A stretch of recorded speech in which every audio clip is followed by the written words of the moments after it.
Latviju apskaut. Latviju apskaut, kā mātei pieglausties, par viņas godu stāvēt un mirt. Kā agrāk to darīja latviešu strelnieki, neļaujot pasaules izsmieklā krist. Namēji gars, šodien vēl dzīvs, spēja tas latviešus apvienot kopā, nostāties pretī un stingri stāvēt svežzemju kungu uzspiestai gribai. Latviju apskaut kā māti vienīgo. Citas latvietim nebūs nekad. Valodas, kultūras un senās saknes, ko tas par dzimto varētu saukt.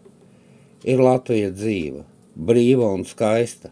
Uz nabagmāju māti nesūtīs bērns, to turot, cienot un godā turot. Rūpēs par viņu, līdz apstāsies sirds.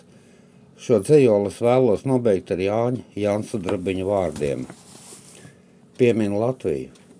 Ar šiem vārdiem sasveicinies, ar tiem atvadies, tiekoties ar tautiešiem, jebkurā pasaules daļā.